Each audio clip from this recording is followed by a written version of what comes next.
Hi everyone, today's video is about Metroid Dread. Metroid Dread in essence epitomizes the theme of Dread itself. Being the long-awaited sequel to Metroid Fusion, Metroid Dread had some pretty big and dusty shoes to fill. Let's find out if the latest Metroid game can fill the old man's shoes in this review of Metroid Dread for the Nintendo Switch. The story follows the latest adventurer for famed planet destroyer, bounty hunter, Samus Aran. The Federation receives a mysterious signal showing a video of Parasite X, the very being known to engulf all natural organic life on the planet. This video claims that Parasite X is alive and well upon another planet. It is for our favorite eco-terrorist, yeah, that's what Samus' fans, to investigate this new planet and destroy Parasite X should it truly still exist there. As with any Metroid game, we can't have Samus letting you live out your power fantasies right out of the gate. So meet the game's main villain Raven Break, who shows up at the start of the game to somehow strip Samus of her powers.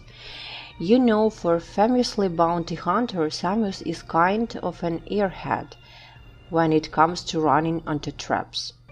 This little scene leaves you at your basic power level.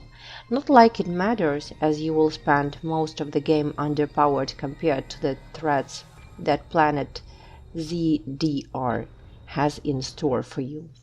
Raven Break stripping you of your abilities forces the well-known gameplay loop of the Metroid series. The Metroid loop essentially has Samus get stripped of her power. Explore the uncharted area with a ton of backtracking. Find your upgrades all over again, and finally repeat with each upgrade found until you blast your way into the final battle. There is nothing horribly wrong with this formula, and even has helped to spark an entire subgenre of gaming itself. That being said, Metroid Dread feels stuck in the past with how it does this. It just immediately goes into the loop, with the backtracking rather unclear. The lack of direction made me feel like I was stuck behind a grandma leaving for Sunday church on a Tuesday, for all the progress I felt like I was making.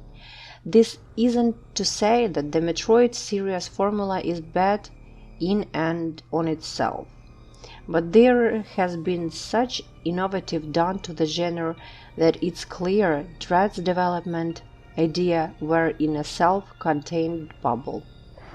Man, did I hate Adam in this game. He either really made me feel talked down or just kept repeating information I already knew. How this makes sense later in the game as to why Adam is so unhelpful. But the sheer lack of direction he tends to give you really made the scene seem as pointless as the extra section on a Blu-ray. Hell, they could patch out all of your interactions with Adam and Metroid Dread would lose nothing for it. Hands down, the best and most terrifying part of Metroid Dread is the spots where the Amy chase you. The sheer terror of an Amy just dropping from the ceiling makes this more of a horror experience than the traditional Metroid affair. Your only option is to hightail Infesta, then Roadrunner if you want a sheer chance at survival, because getting caught and hoping to survive against the tight counter-teaming and you have wanting to throw your Joy-Cons across the room. The boss battles can't even compare to this. Yeah, the boss battles are part of what makes you feel constantly underpowered, but they are defeatable in a way that the Amy aren't. And watching the Amy evolve alongside you and utilize new tools adds to the rush of trying to evade them. Unfortunately, as with most Switch games, Metroid Dread struggles with handheld mode. Seriously, what is the point of the Switch being a hybrid console if its own parent company can't develop to utilize it? There were parts where there were some serious issues with frame rate and button inputs registering. many of which happened on bosses or with unique field enemies. Surprisingly, the final boss fight had zero performance issues.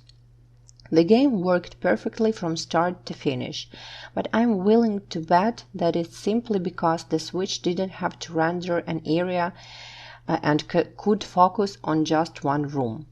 Because right after the fight, we're back to the lag.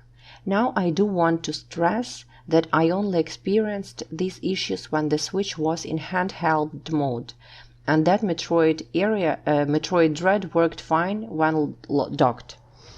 But what is the point of a Switch game when you can't pick up and go? Metroid Dread is a phenomenal game, and I do understand why everyone just keep telling me that I had to play it. But it is by no means my personal game of the year, and I know others that feel the same way. While the game looks amazing and is fun to play, there were simply too many bugs going on to make up for all the good there was on offer. Perhaps after a few patches, Metroid Dread can be the perfect game for Switch owners, but it simply isn't there yet.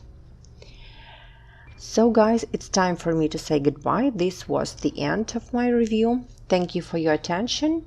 Please subscribe and leave your comments. Goodbye.